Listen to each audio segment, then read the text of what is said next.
topic that I chose to speak was on center of focus during crisis.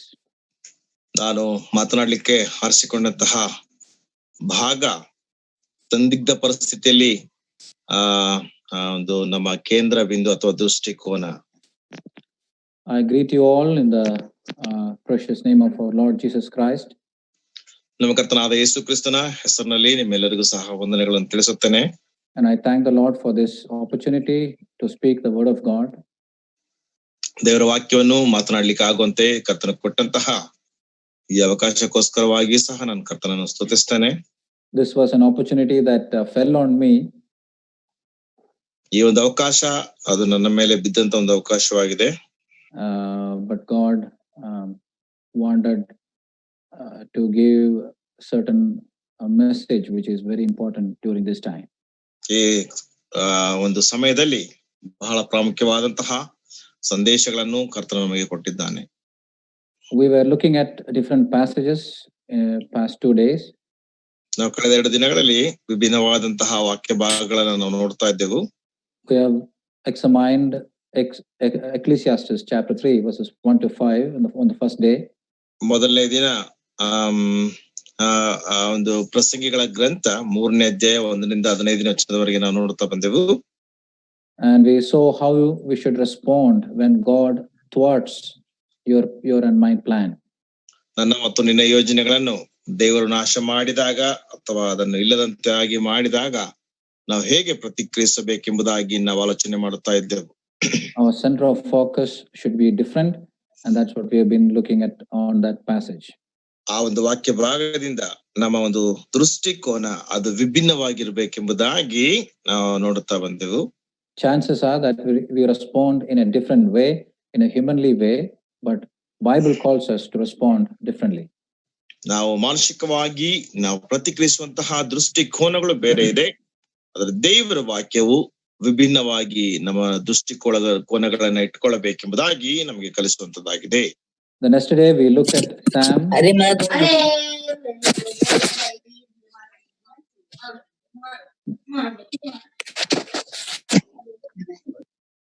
The next day we looked at Psalm 56 verses 1 to 5.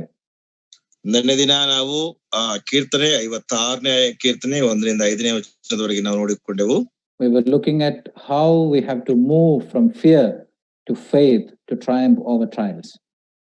ನಾವು ಭಯದಿಂದ ನಂಬಿಕೆಯ ಕಡೆಗೆ ನಾವು ಹೇಗೆ ಹೋಗ್ಬೇಕು ಅಥವಾ ನಂಬಿಕೆಯ ಕಡೆಗೆ ಹೋಗುವಾಗ ನಮಗೆ ಭಯದ ಮೇಲೆ ಹೇಗೆ ನಾವು ವಿಜಯವನ್ನು ಸಾಧಿಸಲಿಕ್ಕೆ ಸಾಧ್ಯ ಎಂಬುದಾಗಿ ನಾವು ನೋಡುತ್ತಾ ಇದ್ದೆವು.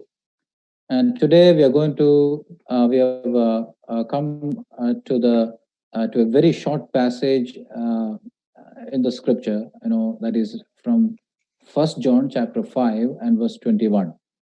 ನಾವು ಈ ದಿನ ನೋಡ್ಲಿಕ್ಕಿರುವಂತಹ ಭಾಗ ದೇವರ ವಾಕ್ಯದಲ್ಲಿರುವಂತಹ ಬಹಳ ಚಿಕ್ಕದಾಗಿರುವಂತಹ ಒಂದು ಭಾಗ 1ನೇ ಯೋಹಾನ 5ನೇ ಅಧ್ಯಾಯ chapter 5 verse 21. 1 John chapter 5 and verse 21. 1ನೇ ಯೋಹಾನ 5ನೇ ಅಧ್ಯಾಯ 21ನೇ ವಚನದಲ್ಲಿ ನಾವು ನೋಡಿಕೊಳ್ಳೋಣ. 1 ಯೋಹಾನ 5:21ನೇ ವಚನವನ್ನ ನಾವು ಓದಿಕೊಳ್ಳೋಣ. ಪ್ರಿಯರಾದ ಮಕ್ಕಳೇ, ವಿಗ್ರಹಗಳಿಗೆ ದೂರವಾಗಿರುವಂತೆ ನಿಮ್ಮನ್ನು ಕಾಪಾಡಿಕೊಳ್ಳಿರಿ. Little children, guard yourselves from idols. This passage is a very simple statement. ಈ ಒಂದು ವಾಕ್ಯ ಭಾಗವು ಬಹಳ ಸರಳವಾದಂತಹ ಒಂದು ಹೇಳಿಕೆಯಾಗಿದೆ. I chose this passage because John, the last epistle, the last apostle, concluded 1 John with this very profound statement. ನಾನು ಯಾಕೆ ಈ ಒಂದು ಭಾಗವನ್ನು ಆರಿಸಿಕೊಂಡಿದೆ ಎಂಬುದಾಗಿ ಹೇಳುವುದಾದ್ರೆ, ಕೊನೆಯ ಅಪೊಸ್ತಲನಾದಂತಹ ಯೋಹಾನನು ಕೊನೆಯದಾದಂತಹ ಹೇಳಿಕೆಯನ್ನು ಕೊಟ್ಟು ತನ್ನ ಒಂದು ಪತ್ರಿಕೆಯನ್ನ ಮುಗಿಸುವಂತದ್ದನ್ನ ನೋಡ್ತೇವೆ. We can enjoy much from this passage. ಈ ಒಂದು ವಾಕ್ಯ ಭಾಗದಿಂದ ನಾವು ಹೆಚ್ಚಾಗಿ ಆನಂದಿಸಲಿಕ್ಕೆ ಸಾಧ್ಯ. This indeed is a powerful statement to conclude the first epistle of John. ಯೋಹಾನನು ತನ್ನ ಮೊದಲನೇ ಪತ್ರಿಕೆಯನ್ನ ಮುಗಿಸುವುದಕ್ಕೆ ಈ ಒಂದು ಹೇಳಿಕೆ ಬಹಳ ಬಲವುಳ್ಳಂತಹ ಹೇಳಿಕೆಯಾಗಿದೆ.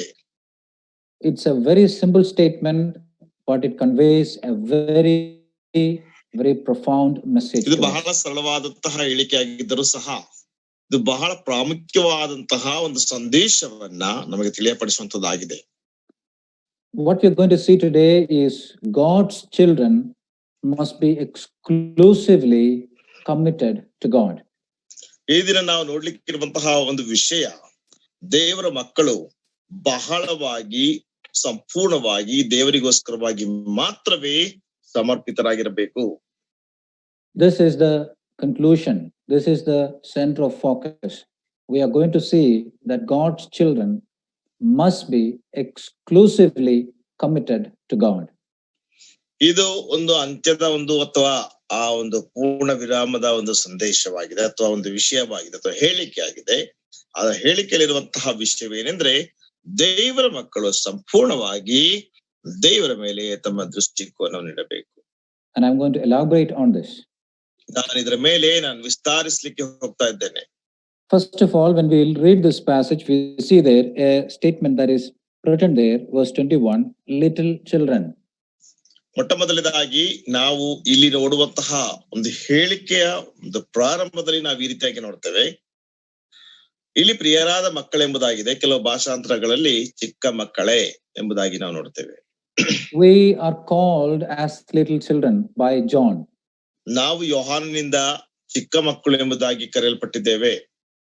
This is a very simple word, but an interesting word.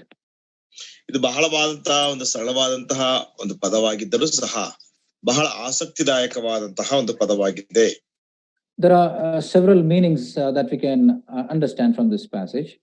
ಈ ಒಂದು ವಾಕ್ಯ ಭಾಗದಿಂದ ನಾವು ಅನೇಕ ಅರ್ಥಗಳನ್ನು ಅರ್ಥ ಮಾಡಿಕೊಳ್ಳಬಹುದು. It might be a physical little born child. ಒಂದು ವೇಳೆ ಇದು ಒಂದು ಶಾರೀರಿಕವಾಗಿ ಹುಟ್ಟಿದಂತಹ ಚಿಕ್ಕ ಮಕ್ಕಳು.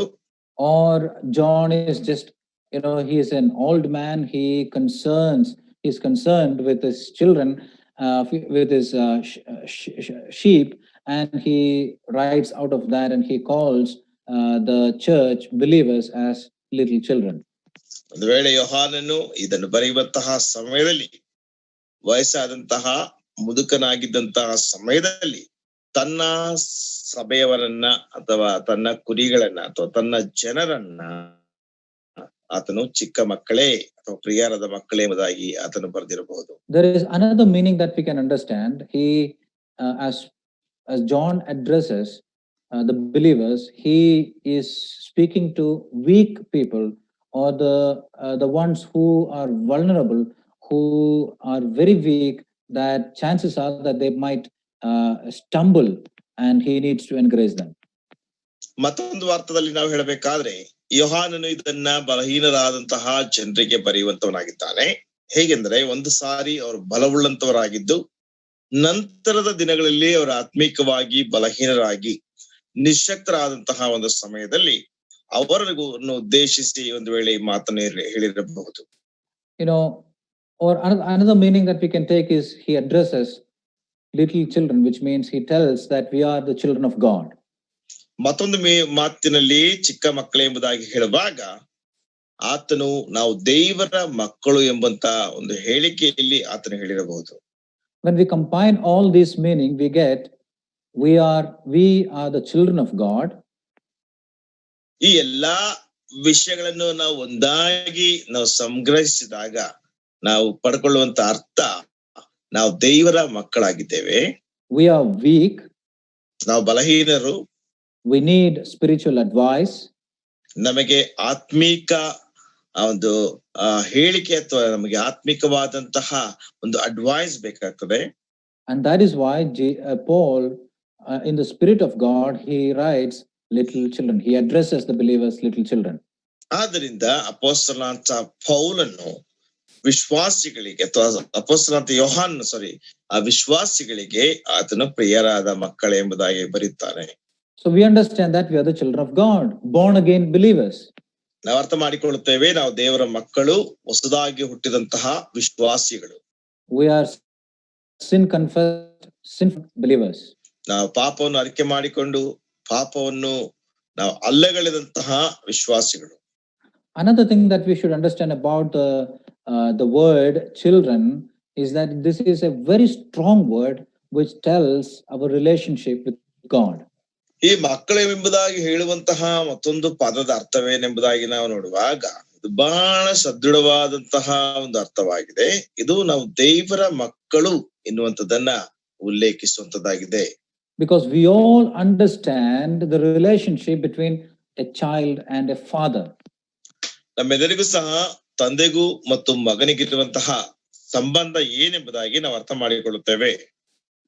We know that Bible repeatedly addresses God as Father when Jesus tells in the prayer that he asked us to model. He tells that you address God as Father.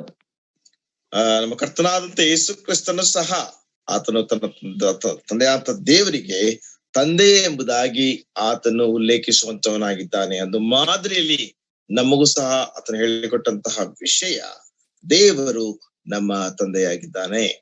So this word strongly proclaim that we have a very unique relationship with our God.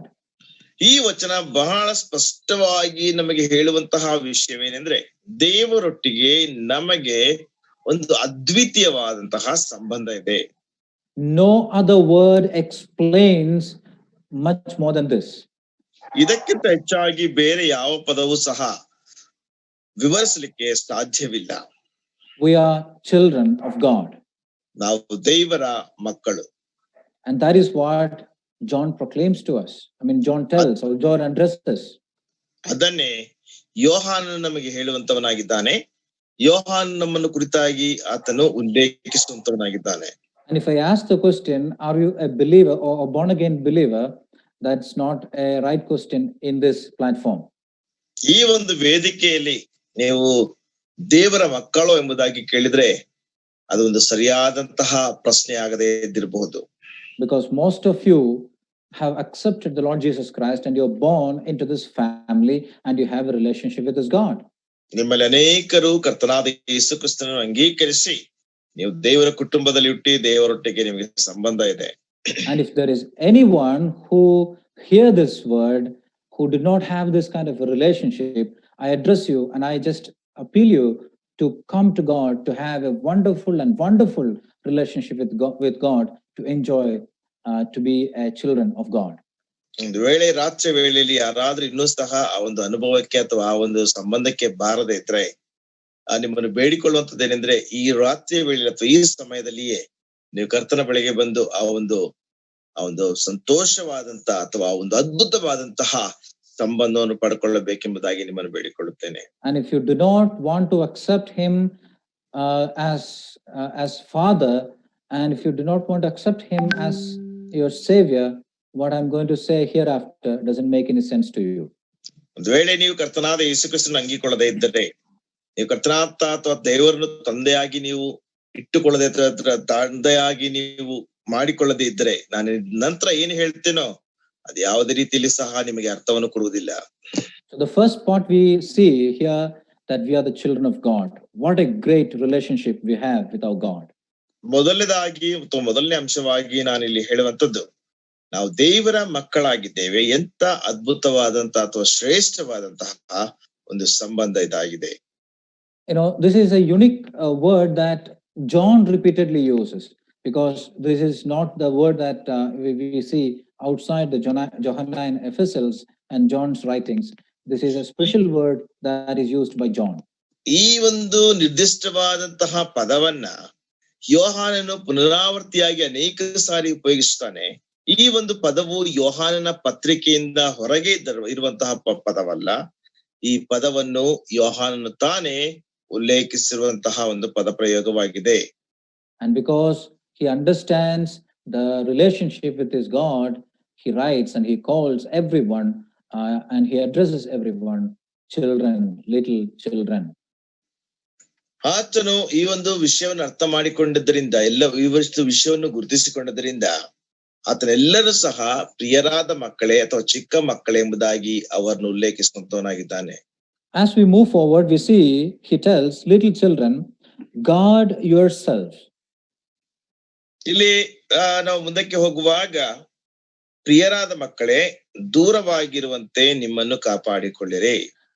The word that is used there is God, which tells an urgency, or he addresses the word, or he tells that there is an urgency that you have to move from there or to be vigilant. ಈ ಕಾಪಾಡಿಕೊಳ್ಳಿರಿ ಎಂಬುದಾಗಿ ಇರುವಂತಹ ಈ ಪದ ಪ್ರಯೋಗವನ್ನು ಯೋಹಾನನು ಉಲ್ಲೇಖಿಸುವಾಗ ಅಲ್ಲಿ ಒಂದು ಆತುರತೆ ಅಥವಾ ತುರ್ತಿದೆ, ಒಂದು ತುರ್ತಾದಂತಹ ಒಂದು ಜ್ಞಾನವನ್ನು ಉಪಯೋಗಿಸುವಂತಹ ಒಂದು ತುರ್ತಾದಂತಹ ಪರಿಸ್ಥಿತಿ, ಅಲ್ಲಿಂದ ನಾವು ಮುಂದಕ್ಕೆ ಹೋಗುವಂತಕ್ಕೋಸ್ಕರವಾಗಿ ಅದು ಬಹಳ ಆತುರವಾದಂತಹ ಒಂದು ಪರಿಸ್ಥಿತಿ ಇದೆ. The first part is that we are the children of God. ಮೊದಲನೇ ಭಾಗ ನಾವು ದೇವರ ಮಕ್ಕಳಾಗಿದ್ದೇವೆ. We enjoy an exclusive relationship with our God. ನಾವು ಒಂದು ಅತ್ಯುನ್ನತವಾದಂತಹ ಸಂಬಂಧವನ್ನು ದೇವರೊಟ್ಟಿಗೆ ನಾವು ಆನಂದಿಸ್ತಾ ಇದ್ದೇವೆ. The second part tells that we should be exclusively committed to God. ನಾವು ನೋಡುವಂತಹ ಸಮಯದಲ್ಲಿ ನಾವು ಬಹಳವಾಗಿ ದೇವರಿಗೆ ಸಮರ್ಪಿತರಾಗಿರಬೇಕು. The point that John tells here is that you should be active, or you should be engaged in some kind of guarding, which means this is the thing that we all have to actively participate in. ಇಲ್ಲಿ ಯೋಹಾನನು ಹೇಳುವಂತಹ ವಿಷಯವೇನೆಂದ್ರೆ, ನೀವು ಯಾವಾಗಲೂ ಸಹ ನಿಮ್ಮನ್ನು ಕಾಪಾಡಿಕೊಳ್ಳುವಂತಹ ಒಂದು ವಿಷಯದಲ್ಲಿ ನೀವು ನಿಮ್ಮನ್ನು ಯಾವಾಗಲೂ ಸಹ ಚಟುವಟಿಕೆ ಉಳ್ಳವರಾಗಿ ತೊಡಗಿಸಿಕೊಳ್ಳಬೇಕೆಂಬುದಾಗಿ ಆತನು ಹೇಳುವಂತವನಾಗಿದ್ದಾನೆ. Verses 18 to 20, John tells that what God has done to us. 18ರಿಂದ 20ನೇ ವಚನದವರೆಗೆ ಯೋಹಾನನು ದೇವರು ನಮಗೆ ಏನು ಮಾಡಿದ್ದಾನೆಂಬುದಾಗಿ ಆತನು ಹೇಳುತ್ತಾನೆ. What is that in verse 18? We read, we know that no one who is born of God sins, but he who was born of God keeps him, and the evil one does not touch him.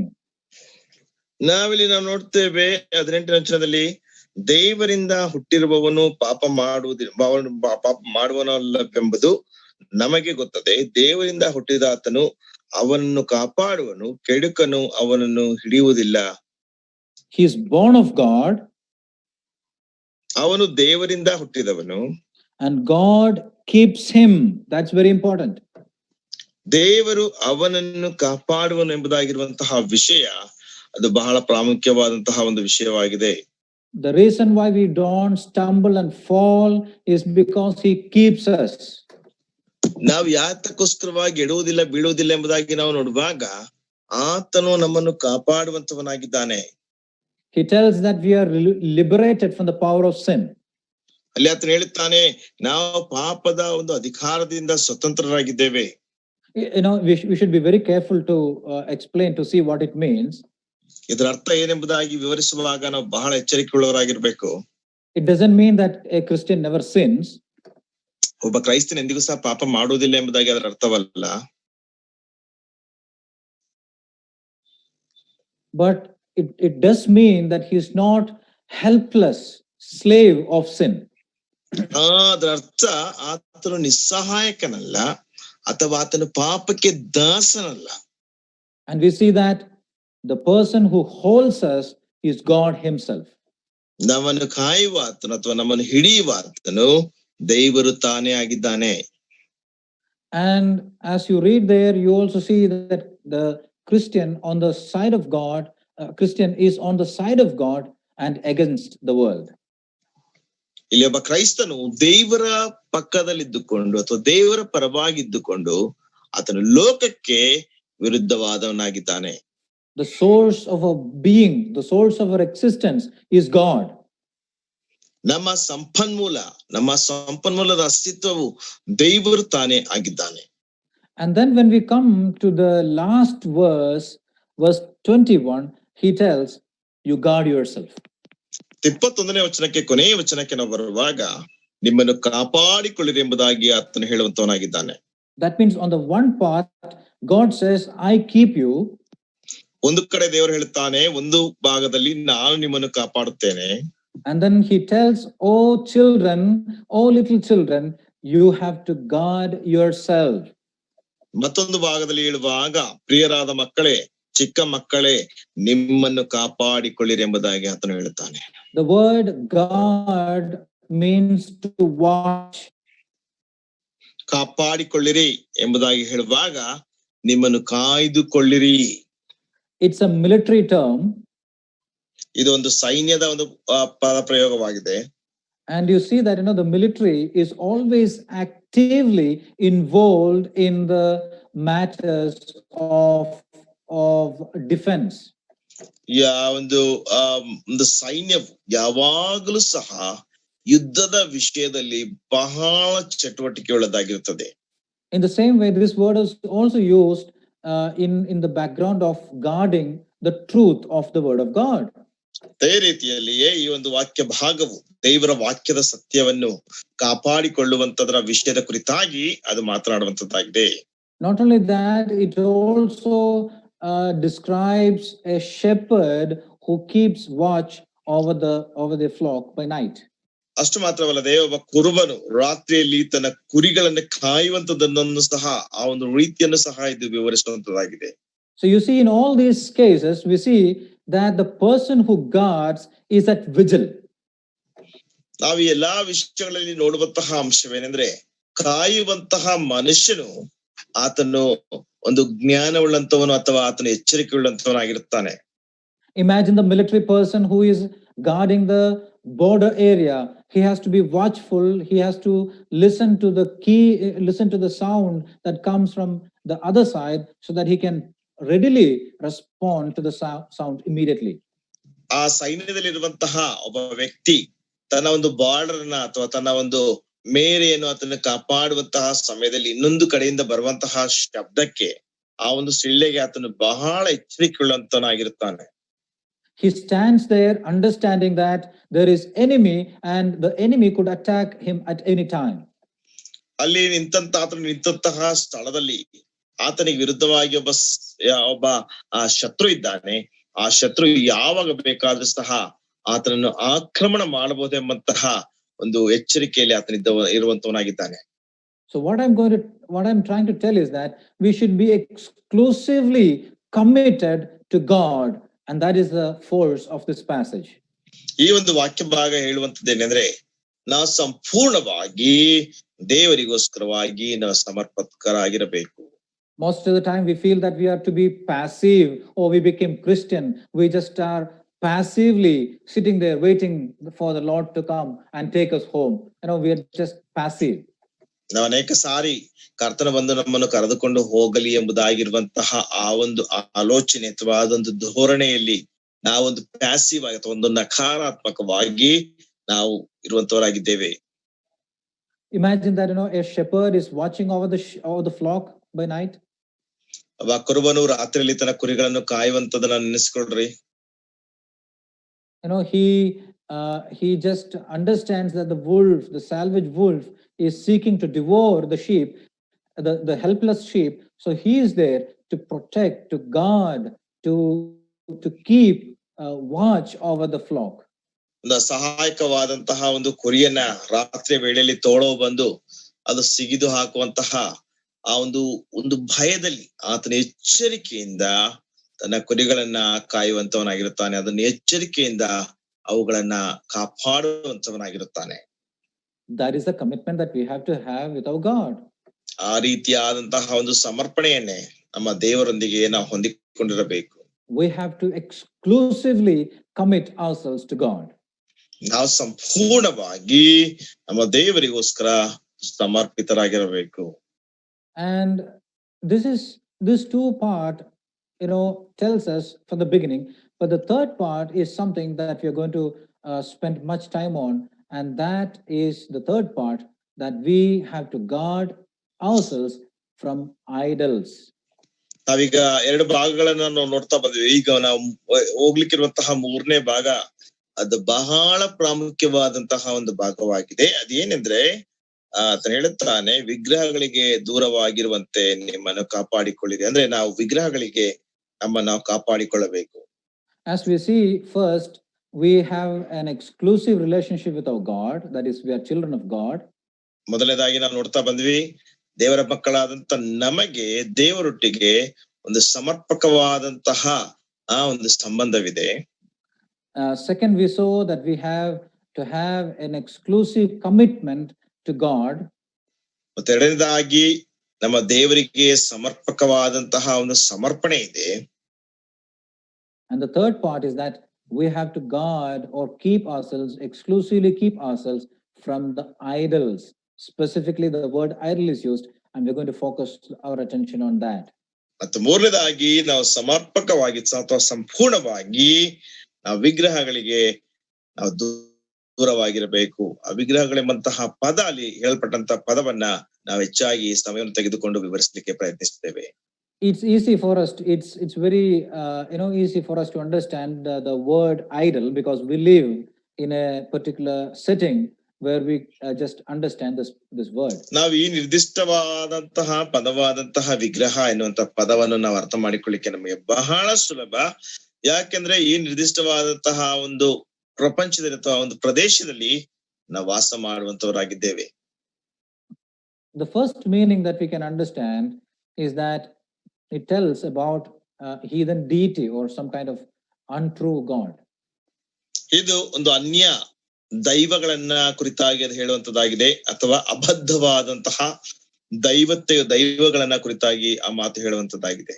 Any kind of god, an idol in shape of an idol is as an object, and we can just understand that. ಒಂದು ವೇಳೆ ಯಾವುದಾದ್ರೂ ಒಂದು ವಸ್ತುವನ್ನ ದೇವರೆಂಬುದಾಗಿ ಹೇಳಿಕೊಳ್ಳುವಂತಹ ವಸ್ತುವನ್ನ ನಾವು ವಿಗ್ರಹ ಎಂಬುದಾಗಿ ಕರೀತೇವೆ. And the another meaning that we understand is that it is not just the object that we worship, but we allow certain other things in place of God. ನಾವೊಂದು ವಸ್ತುವನ್ನು ಆರಾಧಿಸುವಂತದ್ದು ಮಾತ್ರವೇ ಅಲ್ಲ, ನಾವು ದೇವರಿಗೆ ಬದಲಾಗಿ ಕೆಲವು ವಿಷಯಗಳನ್ನ ನಾವು ಇಡುವಂತವರಾಗಿದ್ದೇವೆ. And Bible gives much attention on all these things, on both aspect of idol. ಈ ಎರಡು ವಿಷಯಗಳು ವಿಗ್ರಹಗಳೆಂಬುದಾಗಿ ಹೇಳುವಂತ ಈ ಎರಡು ವಿಷಯಗಳಿಗೋಸ್ಕರವಾಗಿ ದೇವರ ವಾಕ್ಯವು ಬಹಳ ಪ್ರಾಮುಖ್ಯತೆಯನ್ನು ಅದು ಕೊಡುವಂತದ್ದಾಗಿದೆ.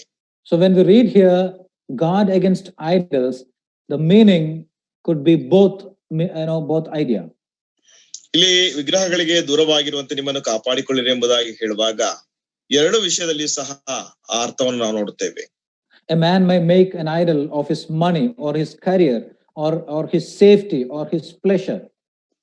ಒಂದು ವೇಳೆ ಒಬ್ಬ ಮನುಷ್ಯನು ತನ್ನ ಧನವನ್ನಾಗಲಿ, ತನ್ನ ಆಸ್ತಿಯನ್ನಾಗಲಿ, ತನ್ನ ಐಶ್ವರ್ಯವನ್ನಾಗಲಿ, ತನ್ನ ಆ ಒಂದು ಸಂಪನ್ಮೂಲಗಳನ್ನಾಗಲಿ, ತನ್ನ ಸ್ಥಾನಮಾನವನ್ನಾಗಲಿ ಒಂದು ವಿಗ್ರಹವನ್ನಾಗಿ ಮಾಡಿಕೊಳ್ಳಬಹುದು. There is a dictionary, in which it explains that an idol is not simply an heathen image; it is something more, that is unseen. ಈ ವಿಗ್ರಹ ಎಂಬುದಾಗಿ ಹೇಳುವಾಗ ಕೇವಲ ಒಂದು ಅನ್ಯ ದೈವ ಮಾತ್ರವೇ ಅಲ್ಲ, ಅದು ನಮಗೆ ಕಂಡು ಬರದೇ ಇರುವಂತಹ ಅನೇಕ ವಿಷಯಗಳು ಸಹ ಅದರಲ್ಲಿ ಇರುವಂತದ್ದಾಗಿದೆ. When we talk about idol, we see that the seen things. We see what is seen, but there are lot of idols that we can't see with our eyes. ನಾವು ವಿಗ್ರಹ ಎಂಬುದಾಗಿ ಹೇಳುವಾಗ ಕೇವಲ ಒಂದು ನಮ್ಮ ಕಣ್ಣಿಗೆ ಕಾಣುವಂತಹ ಅಥವಾ ದೃಶ್ಯವಾಗಿರುವಂತಹ ಒಂದು ವಸ್ತುವನ್ನು ಮಾತ್ರ ನಾವು ಹೇಳ್ತೇವೆ. ಆದರೆ ನಮ್ಮ ಕಣ್ಣಿಗೆ ಕಾಣದೇ ಇರುವಂತಹ ಅನೇಕ ವಸ್ತುಗಳು ಈ ವಿಗ್ರಹದ ಒಂದು ಭಾಗಕ್ಕೆ ಅದು ಬರುವಂತದ್ದಾಗಿದೆ. So John tells we are to guard ourselves against everything that would damage the spiritual life with God. ನಾವು ದೇವರೊಟ್ಟಿಗೆ ಇರಬೇಕಾದಂತ ಆತ್ಮೀಕ ಜೀವಿತವನ್ನು ಹಾಳು ಮಾಡುವಂತಹ ಅಥವಾ ಹಾಳುಗೆಡುವಂತಹ ಎಲ್ಲಾ ವಿಷಯಗಳಿಗೆ ನಮ್ಮನ್ನು ಕಾಪಾಡಿಕೊಳ್ಳಬೇಕೆಂಬುದಾಗಿ ಯೋಹಾನನು ಹೇಳುವಂತವನಾಗಿದ್ದಾನೆ. Anything that is given more importance and less importance than God, that is an idol. ದೇವರಿಗಿಂತ ನಾವು ಯಾವುದೇ ವಿಷಯಗಳಿಗೆ, ಯಾವುದೇ ವಸ್ತುಗಳಿಗೆ ಹೆಚ್ಚಾದಂತ ಪ್ರಾಮುಖ್ಯತೆಯನ್ನ ನಾವು ಕೊಡುವುದಾದ್ರೆ ಅದು ನಮ್ಮ ಜೀವಿತದಲ್ಲಿ ಒಂದು ವಿಗ್ರಹವಾಗಿ ಮಾರ್ಪಡುತ್ತದೆ. Anything that pushes the center of focus for us is an idol worship.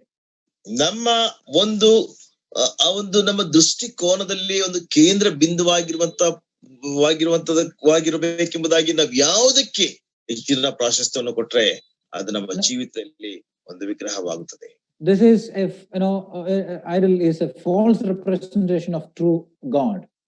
ಈ ವಿಗ್ರಹ ಎಂಬುದಾಗಿ ಹೇಳುವಾಗ ನಿಜವಾದಂತಹ ದೇವರ ಒಂದು ಸುಳ್ಳಾದಂತಹ ಪ್ರತಿನಿಧಿಯಾಗಿದೆ. So we see that an idol has both tangible part and intangible. That means we can touch, feel, and there is intangible part that is attached. ಈ ವಿಗ್ರಹ ಎಂಬುದಾಗಿ ಹೇಳುವಾಗ ನಾವು ಸ್ಪರ್ಶಿಸಲಿಕ್ಕೂ ಸಹ ಸಾಧ್ಯ, ಸ್ಪರ್ಶಿಸದೇ ಇರುವುದಕ್ಕೂ ಸಹ ಸಾಧ್ಯ. Just for example, I just lust after a new car to the point that it becomes an idol for me. ಉದಾಹರಣೆಗೆ ಒಂದು ವೇಳೆ ನಾನು ಹೊಸ ಕಾರ್ಗೋಸ್ಕರವಾಗಿ ಬಹಳವಾಗಿ ಅದಕ್ಕೋಸ್ಕರವಾಗಿ ನಾನು ಆತುರ ಪಟ್ಟು ಆಸೆ ಪಡುವುದಾದ್ರೆ ಅದನ್ನ ಈ ಒಂದು ವಿಗ್ರಹವಾಗಿ ಮಾರ್ಪಡುತ್ತದೆ. I imagine about the car and I just check about the car, and that becomes a tangible thing, which means when I just that's the touchable thing which we can see and touch. ಒಂದು ಕಾರನ್ನು ನಾನು ಬಯಸಿ ಅದರ ಕುರಿತಾಗಿ ವಿಚಾರಿಸಿ ಅದನ್ನು ಆಶಿಸುತ್ತಾ ಇದ್ರೆ ಅದು ನನಗೆ ಒಂದು ಸ್ಪರ್ಶಿಸುವಂತಹ ಒಂದು ವಿಗ್ರಹವಾಗಿ ಮಾರ್ಪಡುತ್ತೆ. ಅಂದ್ರೆ ಅದನ್ನ ನಾನು ಮುಟ್ಟಲಿಕ್ಕೆ ಸಾಧ್ಯ. But there is another component that comes with it. There is the motivation behind the car. ಮತ್ತೊಂದು ವಿಷಯವೂ ಸಹ ಬರುವಂತದ್ದಾಗಿದೆ. ಆ ಕಾರಿನ ಹಿಂದೆ ಇರುವಂತಹ ಆ ಒಂದು ಉದ್ದೇಶ. What is the motivation? In my heart, it is greed or a desire to show people that I am of high status or something similar to that. ಅದ್ರ ಹಿಂದೆ ಇರುವಂತಹ ಒಂದು ಉದ್ದೇಶ, ಒಂದು ಮನೋಭಿಲಾಷೆ ಏನೆಂದ್ರೆ ನನಗಿಂತ ಒಂದು ಕಾರ್ ಇದೆ ಎಂಬುದಾಗಿ ನಾನು ಆ ಜನರಿಗೆ ತೋರಿಸುತ್ತಾ ನನ್ನ ಒಂದು ಸ್ಟೇಟಸ್, ನನ್ನ ಒಂದು ಅಂತಸ್ತು ಅದು ಬಹಳ ಉನ್ನತವಾದದ್ದು ಎಂಬುದಾಗಿ ತೋರಿಸುವಂತ ಒಂದು ಮೋಹ. So most of the idols has two parts. ಅನೇಕ ವಿಗ್ರಹಗಳಿಗೆ ಎರಡು ಭಾಗಗಳಿವೆ. Sometimes it is near idol or far idol. ಒಂದು ವೇಳೆ ಅದು ಸಮೀಪದ ವಿಗ್ರಹವಾಗಿರ್ಬೋದು ಅಥವಾ ದೂರದ ವಿಗ್ರಹವಾಗಿರ್ಬೋದು. Sometimes we see, for example, money. We have money, and that is the near thing that we have. ಒಂದು ವೇಳೆ ಉದಾಹರಣೆಗೆ ಹಣ ಆಗಿರ್ಬೋದು, ಅದು ನಮ್ಮ ಬಳಿ ಇರುವಂತಹ ನಮ್ಮ ಸಮೀಪದ ಒಂದು ವಸ್ತು. And then we desire more, and we wanted to become rich. That is a far thing. And we feel that only if we get much money, we'll be rich and we'll be happy, and that becomes the far idol. ಒಂದು ವೇಳೆ ನಾನು ಬಹಳ ಶ್ರೀಮಂತನಾಗಬೇಕು, ಹೆಚ್ಚಾದಂತ ಹಣವನ್ನು ಗಳಿಸಬೇಕು ಎಂಬುದಾಗಿ ಇರುವಂತದ್ದು ಒಂದು ದೂರದ ಒಂದು ವಿಗ್ರಹವಾಗಿದೆ. So what we understand here is that it is not just the object that makes difference, it is the heart that makes difference even. ಇದು ಒಂದು ವಸ್ತು ಅದು ವ್ಯತ್ಯಾಸ ಮಾಡುವಂತದಲ್ಲ, ಅದರ ಹಿಂದೆ ಇರುವಂತಹ ನಮ್ಮ ಬಯಕೆ ಅಥವಾ ನಮ್ಮ ಮನಸ್ಸು ಸಹ ಅದನ್ನು ವ್ಯತ್ಯಾಸಿಸುವಂತದ್ದಾಗಿದೆ. The object itself becomes sometimes idol, but more than that, the heart even becomes idol. So you see, the two side of it is a very great impact on our life.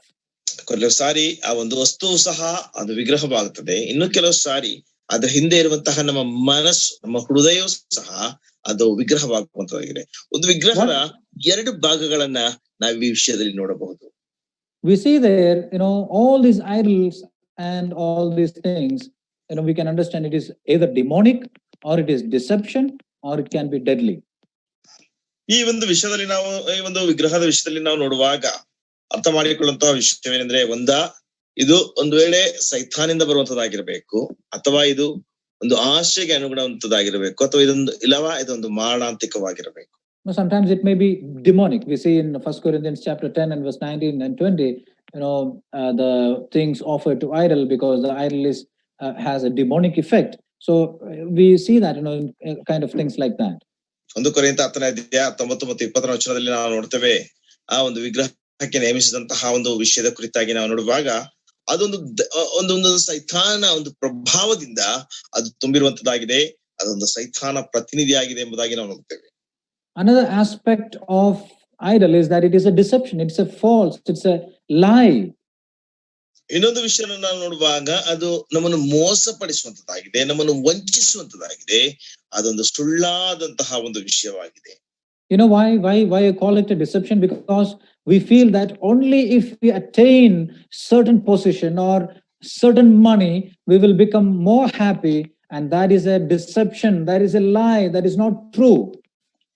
ಯಾಕೆ ಆ ರೀತಿಯಾಗಿ ಎಂಬುದಾಗಿ ಹೇಳುವಾಗ ನಾವು ಕೆಲವು ಸಾರಿ ಯೋಚಿಸ್ತೇವೆ, ನಾವು ಇನ್ನೂ ಸ್ವಲ್ಪ ಹೆಚ್ಚಾದಂತ ಹಣವನ್ನು ಗಳಿಸಬಹುದು ಎಂಬುದಾಗಿ. ಅದು ಸುಳ್ಳು, ಅದು ನಮ್ಮನ್ನು ಮೋಸಪಡಿಸ್ತದೆ, ನಮ್ಮನ್ನು ವಂಚಿಸುವಂತದ್ದಾಗಿದೆ. In all our given position, we can be what we are and we can please God, without getting more or much benefits or even material things from God. ನಾವು ದೇವರಿಂದ ಪಡೆದುಕೊಂಡಂತಹ ಒಂದು ಸಾಮಗ್ರಿಕವಾದಂತಹ ವಿಷಯಗಳು ಸಹ ಇಲ್ಲದೆ ನಾವು ದೇವರನ್ನು ಮೆಚ್ಚಿಸಬಹುದು, ದೇವರನ್ನು ನಾವು ಸ್ತುತಿಸಬಹುದು. And sometimes this idol becomes deadly because it even brings lot of anxiety, troubles and problems in our lives. ಈ ವಿಗ್ರಹ ಎನ್ನುವಂಥದ್ದು ಬಹಳ ಒಂದು ಮಾರಣಾಂತಿಕವಾದಂತದ್ದಾಗಿದೆ. ಯಾಕೆಂದ್ರೆ ಅದು ನಮ್ಮ ಜೀವಿತದಲ್ಲಿ ಅನೇಕ ರೀತಿಯಂತ ಗೊಂದಲಗಳನ್ನ, ಅನೇಕ ರೀತಿಯಂತ ಪ್ರೇಕ್ಷೆಯನ್ನ ಉಂಟು ಮಾಡುವಂತದ್ದಾಗಿದೆ. Because Bible tells you cannot serve two masters. ಯಾಕಂದ್ರೆ ದೇವರ ವಾಕ್ಯ ಹೇಳ್ತದೆ, ನೀವು ಇಬ್ಬರು ಯಜಮಾನರಿಗೆ ಸೇವೆ ಮಾಡ್ಲಿಕ್ಕೆ ಸಾಧ್ಯವಿಲ್ಲ. You keep one hand on the material things and you keep on the other hand on the God is not possible to live. ನೀವು ಒಂದು ಕೈಯಲ್ಲಿ ದೇವರನ್ನು, ಇನ್ನೊಂದು ಕೈಯಲ್ಲಿ ಈ ಲೌಕಿಕವಾದಂತ ವಸ್ತುಗಳು ಎರಡನ್ನೂ ಸಹ ಇಟ್ಟುಕೊಂಡು ನೀವು ಜೀವಿಸ್ತೇ ಎಂಬುದಾಗಿ ಹೇಳಿದ್ರೆ ಅದು ಜೀವಿಸಲಿಕ್ಕೆ ಸಾಧ್ಯವೇ ಇಲ್ಲ. Of course, we need to live on this earth with the given resources that we have. We use all those things and we live on this earth. ನಮಗೆ ಕೊಡಲ್ಪಟ್ಟಂತ ಎಲ್ಲಾ ರೀತಿಯಾದಂತಹ ಸಂಪನ್ಮೂಲಗಳನ್ನು ಉಪಯೋಗಿಸಿ ನಾವು ಈ ಲೋಕದಲ್ಲಿ ನಾವು ಖಂಡಿತವಾಗಿ ಸಹ ನಾವು ಜೀವಿಸ್ತಾ ಇದ್ದೇವೆ. But we should understand that there is a demonic aspect, there is a deception, there is a lie, and it is going to be deadly if you don't deal with the idols that we understand in our life.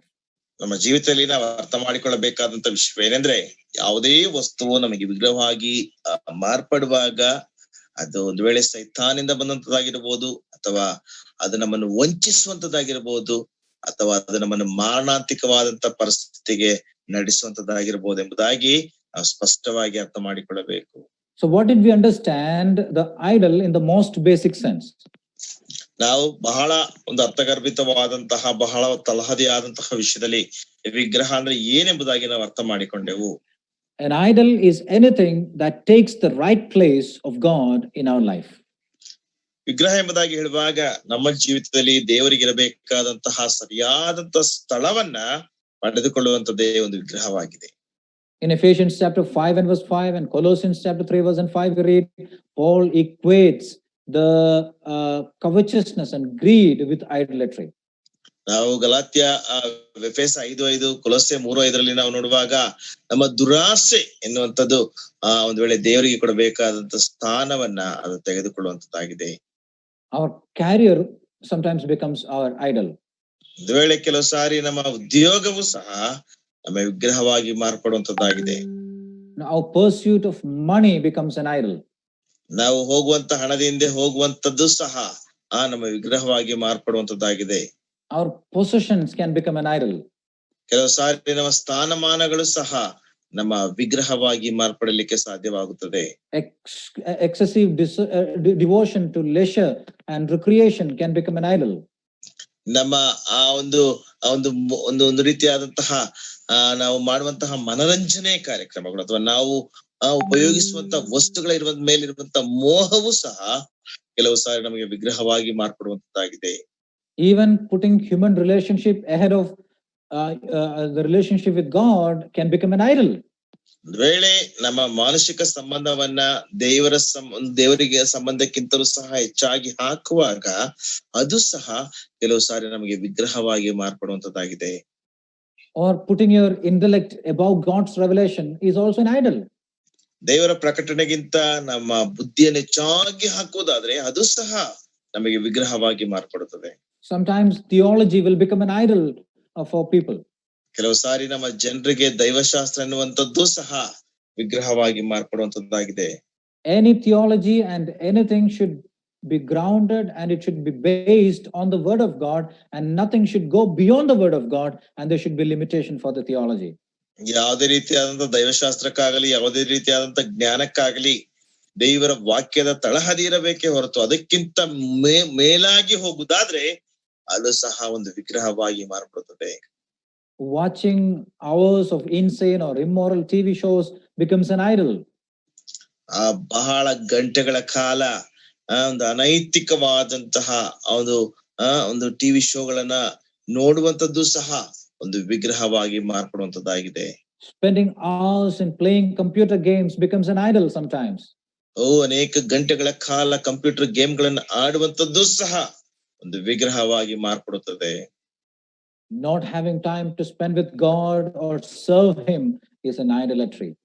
ದೇವರೊಂದಿಗೆ ಸಮಯವನ್ನು ಕಳೆಯುವಂತದ್ದು, ದೇವರಿಗೆ ಸೇವೆಯನ್ನು ಮಾಡುವಂತದ್ದು ಸಹ, ಮಾಡುವುದಕ್ಕೆ ಸಮಯವನ್ನು ಕೊಡದೇ ಇರುವಂತದ್ದು ಸಹ ಒಂದು ವಿಗ್ರಹಾರಾಧನೆಯಾಗಿದೆ. All of this have its root in the idol, and the idol itself is out of selfishness. ಇದೆಲ್ಲದಕ್ಕಿರುವಂತಹ ಒಂದು ಬೇರು ಅಥವಾ ಮೂಲ ಕಾರಣ, ಆ ಒಂದು ವಿಗ್ರಹಾರಾಧನೆಗೆ ಇರುವಂತಹ ಮೂಲ ಕಾರಣ ಅದೊಂದು ಸ್ವಾರ್ಥತೆಯಿಂದ ಬರುವಂತದ್ದಾಗಿದೆ. The idolater has not yet yielded the throne of his life to the true God. ಒಬ್ಬ ವಿಗ್ರಹಾರಾಧಿಕನು ನಿಜವಾದಂತಹ ದೇವರ ಕಡೆಗೆ ಆತನು ತನ್ನ ಸಿಂಹಾಸನದಿಂದ ಅಥವಾ ತನ್ನ ಪ್ರಾಮುಖ್ಯವಾದಂತಹ ಸ್ಥಾನದಿಂದ ದೇವರಿಗೆ ಆತನು ತನ್ನನ್ನು ತಾನು ಒಪ್ಪಿಸಿಕೊಡ್ಲಿಲ್ಲ. If he feels that these all things deliver certain kind of peace and security and kind of a thing that he enjoys, and then he feels that okay, this is what everything. ಕೆಲವು ಜನರು ಇಂತಿಂತ ವಿಷಯಗಳು ನನ್ನ ಜೀವಿತದಲ್ಲಿ ನನ್ನ ಸಂರಕ್ಷಿಸುವುದಕ್ಕೆ ಅಥವಾ ನನಗೆ ಆಹ್ಲಾದತೆಯನ್ನು ತರುವುದಕ್ಕೋಸ್ಕರವಾಗಿ ಇದೆ ಎಂಬುದಾಗಿ ನೆನೆಸಿ ಅದರಕ್ಕೋಸ್ಕರವಾಗಿ ಹೆಚ್ಚಾದಂತ ಸಮಯವನ್ನು ಕೊಡುವಾಗ ಅದು ಆ ವ್ಯಕ್ತಿಗೆ ವಿಗ್ರಹವಾಗಿ ಮಾರ್ಪಡುತ್ತದೆ. Most of us feel that money is something that will give peace and security in our lives. ನಮ್ಮಲ್ಲಿ ಅನೇಕರು ಭಾವಿಸುವಂತದ್ದೇನೆಂದ್ರೆ ಹಣ ಎನ್ನುವಂಥದ್ದು ನಮ್ಮ ಜೀವಿತದಲ್ಲಿ ಬಹಳವಾದಂತ ಭದ್ರತೆಯನ್ನು ಕೊಡುವಂತದ್ದಾಗಿದೆ. And we feel that in a house we build for our safety, we feel that if we build a house and keep it secured, we feel that okay, everything is okay, and that even becomes an idol for us. ಒಂದು ಮನೆಯನ್ನು ಕಟ್ಟಿ ಆ ಮನೆಯು ನಮ್ಗೆ ಎಲ್ಲಾ ರೀತಿಯಂತ ಭದ್ರತೆಯನ್ನು ಕೊಡುವಂತದ್ದಾಗಿದೆ ಎಂಬುದಾಗಿ ನೆನೆಸಿ ಅದಕ್ಕೋಸ್ಕರವಾಗಿ ಹೆಚ್ಚಾದಂತ ಪ್ರಯಾಸವನ್ನು ಪಡುವಾಗ ಅದು ಸಹ ನಮಗೆ ಒಂದು ವಿಗ್ರಹವಾಗಿ ಮಾರ್ಪಡುವಂತದ್ದಾಗಿದೆ. And there is a problem if you put all these things above. ಎಲ್ಲವನ್ನು ಸಹ ಮೇಲಕ್ಕೆ ಹಾಕುವಾಗ ಅಲ್ಲಿ ಒಂದು ಸಮಸ್ಯೆ ಇದೆ. If you put all these things above God, what happens is that if you lose all these things, then your perspective is lost. ನೀವು ಇವೆಲ್ಲವನ್ನು ಸಹ ದೇವರಿಗಿಂತ ಹೆಚ್ಚಾಗಿ ನೀವು ಗೌರವಿಸಿ ಹೆಚ್ಚಾಗಿ ಹಾಕಿ ನಂತರ ಇವೆಲ್ಲವನ್ನು ಸಹ ಕಳೆದುಕೊಂಡಾಗ ನಿಮ್ಮ ದೃಷ್ಟಿಕೋನವೇ ಬದಲಾಗುತ್ತದೆ. And during the time of this corona heat season, we should understand that these things,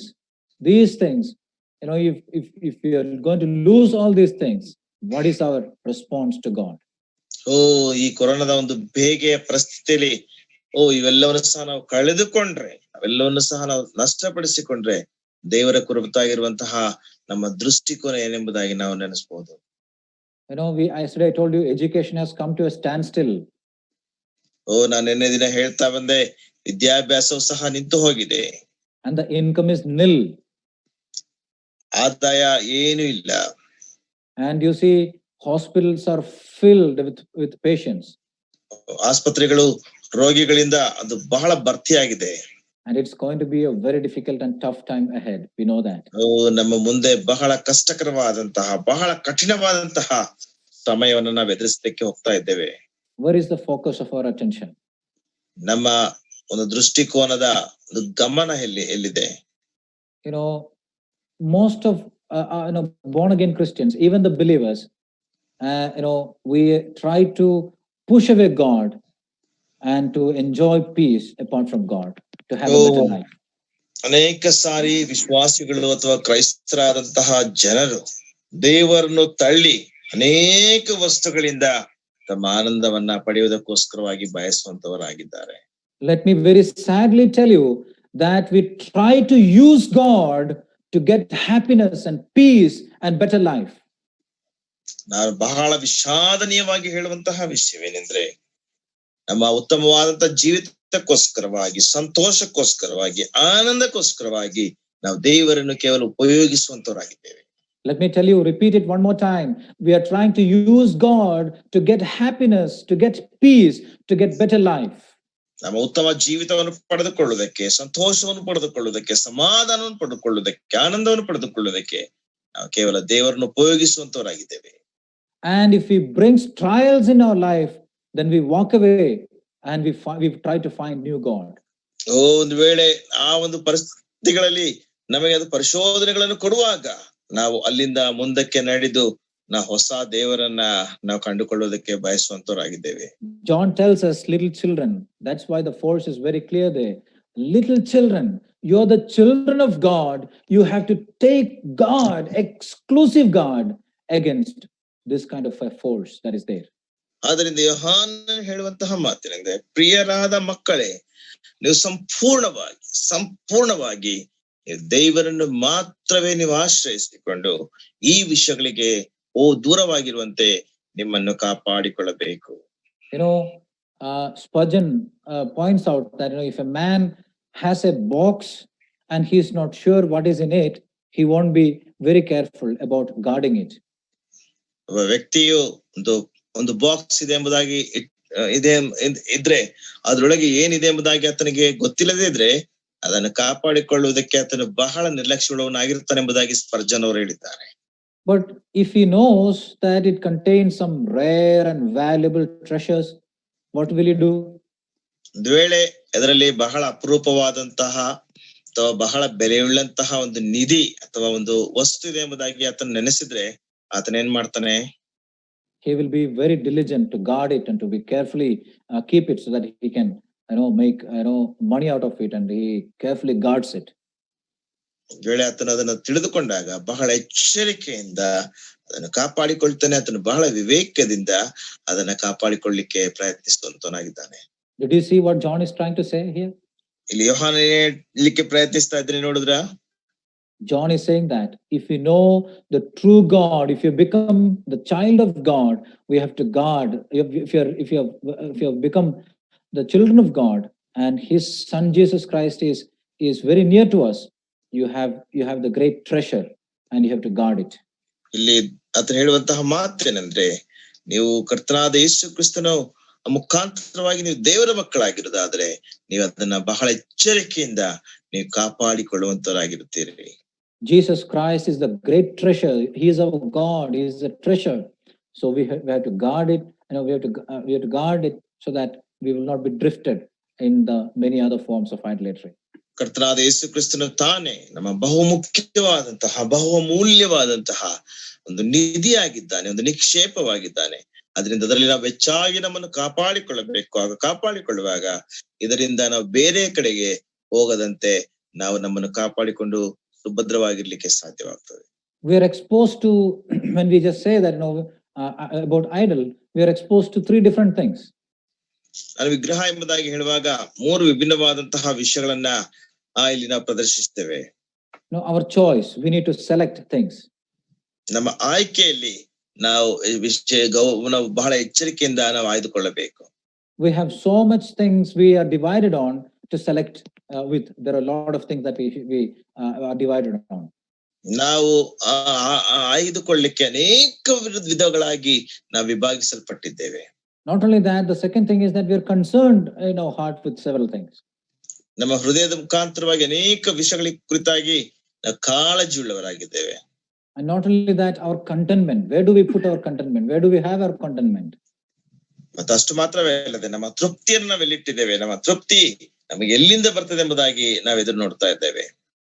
When we understand about idols, it is written here about guarding yourself from all the idols, which means it tells about there is a choice, there is a concern, and there is a contentment that we need to be thinking about. ಇಲ್ಲಿ ವಿಗ್ರಹಗಳಿಗೆ ಇರುವಂತೆ ನಿಮ್ಮನ್ನು ಕಾಪಾಡಿಕೊಳ್ಳಿರಿ ಎಂಬುದಾಗಿ ಆತನು ಹೇಳುವಾಗ ಮೂರು ವಿಷಯಗಳನ್ನ ಸ್ಪಷ್ಟವಾಗಿ ನಾವು ನೋಡ್ತೇವೆ. ಅಲ್ಲಿರುವಂತಹ ಒಂದು ಕಾಳಜಿ, ಅಲ್ಲಿರುವಂತಹ ಒಂದು ತೃಪ್ತಿ, ಅಲ್ಲಿರುವಂತಹ ಒಂದು ರೀತಿಯಾದಂತಹ ಒಂದು ಕಾಳಜಿಯನ್ನು ನಾವು ಅಲ್ಲಿ ನೋಡ್ತೇವೆ. Our choices, our concern, concern in our heart, and our contentment.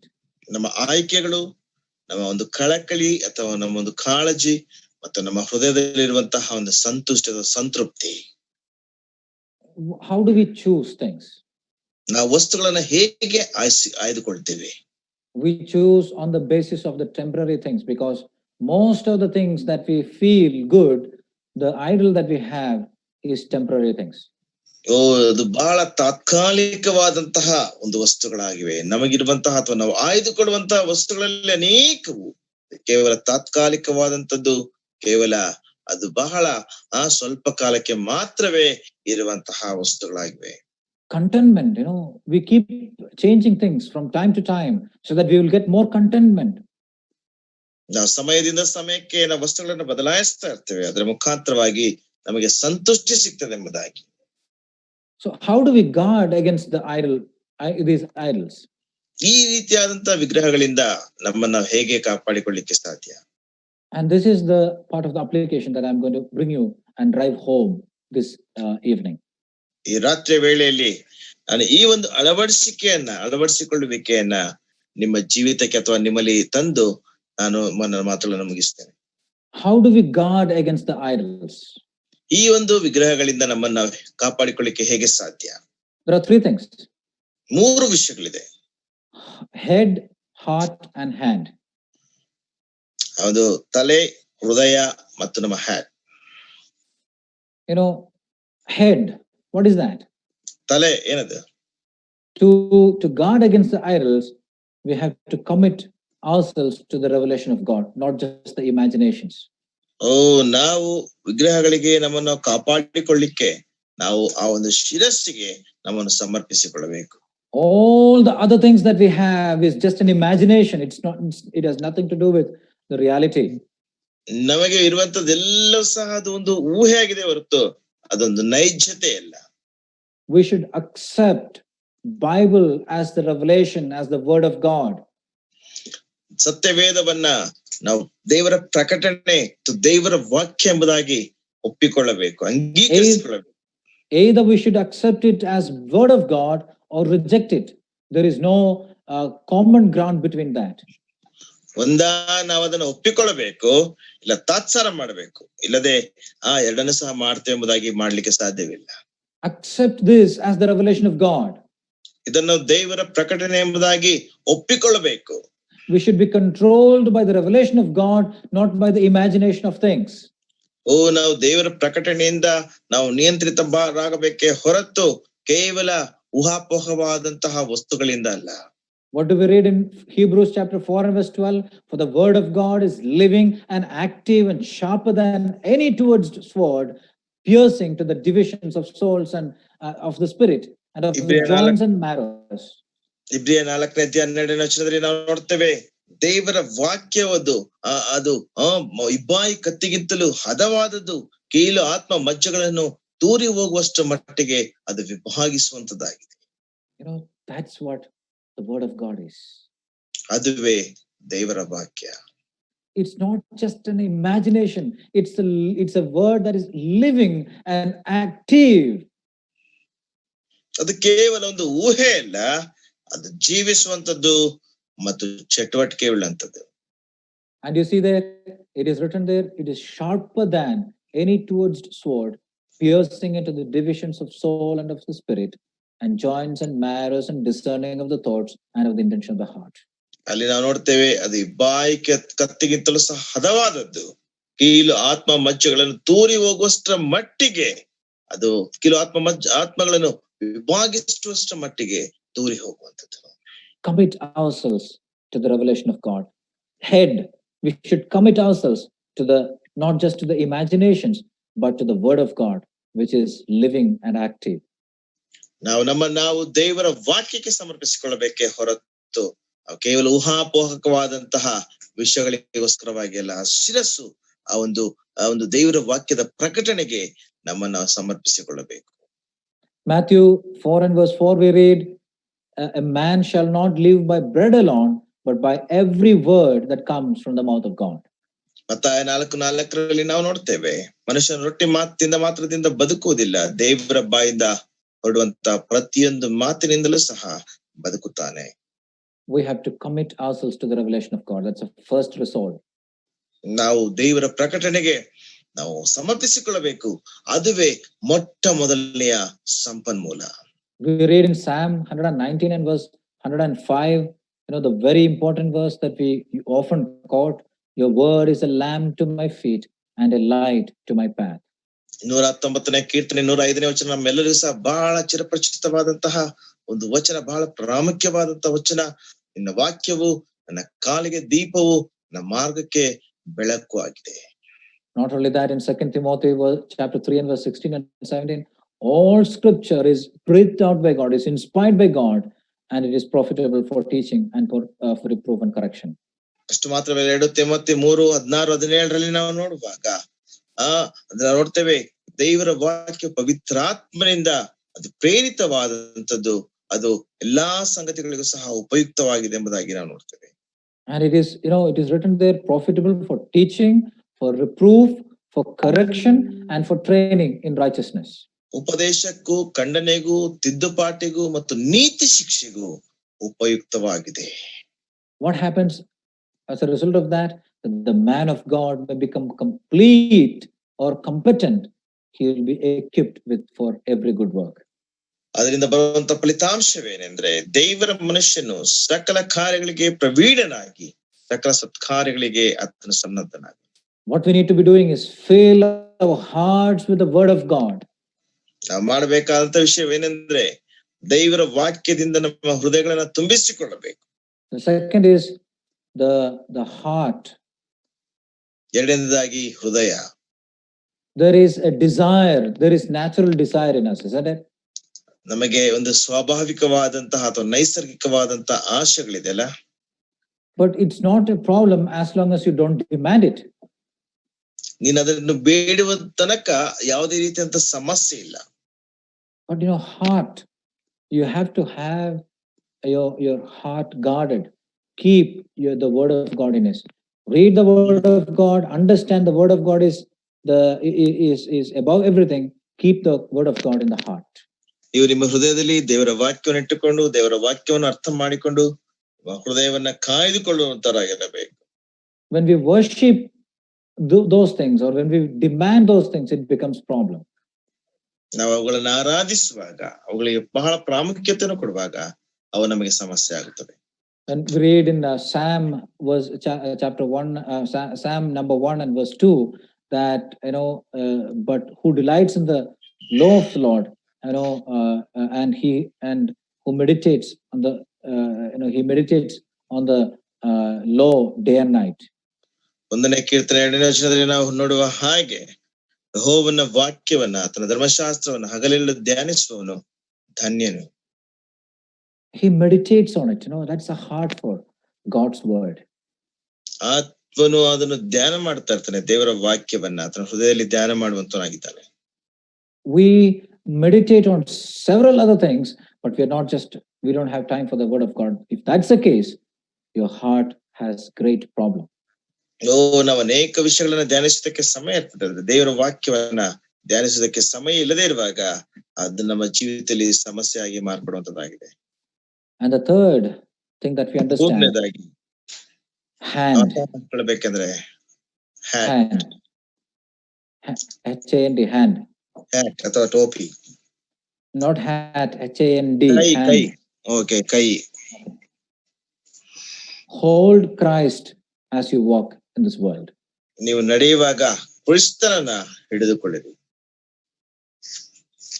When I say this, ನಾನು ಇದನ್ನು ಹೇಳುವಾಗ, we come to the real end of this session. We see that the center of focus should not be on all these things, but on God. Only on God we should focus. ನಾನು ಕೊನೆಯ ಈ ಸಂದೇಶದ ಕೊನೆಯ ಮಾತೇನೆಂದ್ರೆ, ನಾವು ನಡೆಯುವಂತ ಸಮಯದಲ್ಲಿ ನಮ್ಮ ಗಮನವನ್ನ ಆತನ ಮೇಲೆ ಮಾತ್ರವೇ ಕೇಂದ್ರೀಕರಿಸಬೇಕು, ಬೇರೆ ವಿಷಯಗಳ ಮೇಲೆ ಅಲ್ಲ. When we turn away from our focus, we fall. ನಾವು ನಮ್ಮ ದೃಷ್ಟಿಯನ್ನು ತಿರುಗಿಸಿದಾಗ ನಾವು ಬಿದ್ದು ಬಿಡ್ತೇವೆ.